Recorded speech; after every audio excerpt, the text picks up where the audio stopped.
नमस्कार, मी सायली वसे पानसे आणि आज मी करते अळूच्या वड्या.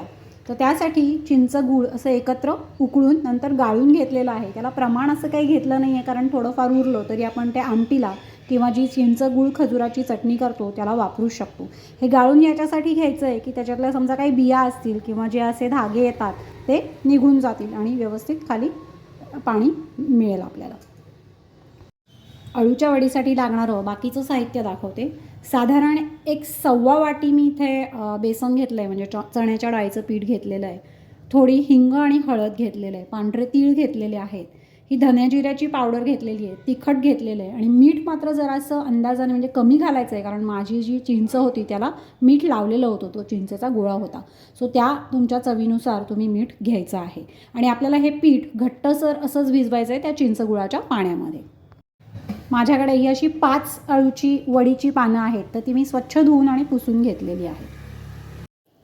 जे सगळं साहित्य घेतलेलं होतं ते त्या चिंचगुळाच्या पाण्यात घालून हे असं घट्टसर मिश्रण तयार करून घेतलेलं आहे, जे आपल्याला पानांना लावायचं आहे.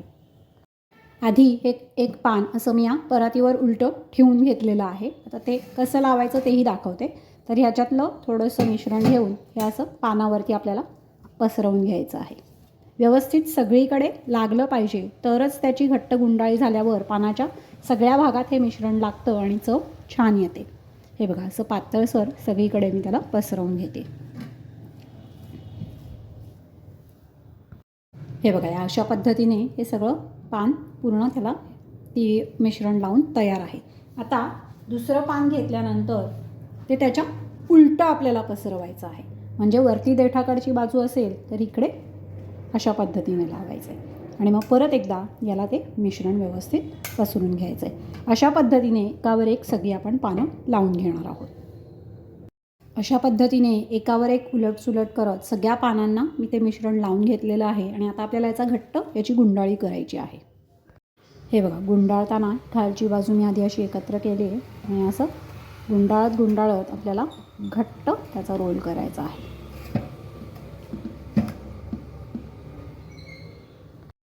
हे बघा, अशा पद्धतीने याचा असा घट्ट रोल करून घेतलेला आहे. आता याचे मी 2 भाग करून मग ते आपण उकडणार आहोत. जसं आपण स्टीमरमध्ये किंवा कढईमध्ये तुम्ही कशातही उकडू शकता.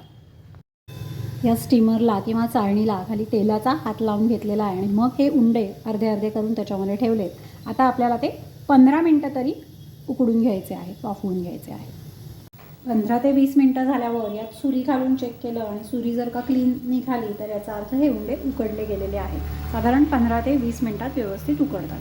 सो आता हे मी गॅस बंद करते आहे आणि व्यवस्थित गार झाल्यानंतरच आपल्याला याच्या वड्या पाडायच्या आहेत, म्हणजे त्या नीट निघतात, नाहीतर मग चुरा होऊ शकतो.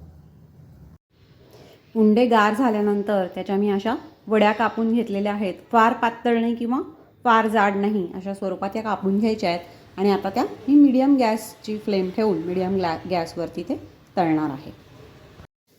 आणि इथे अळूवड्या तयार आहेत. रेसिपी आवडली असेल तर चॅनलला लाईक, शेअर आणि सबस्क्राईब करा. थँक्यू.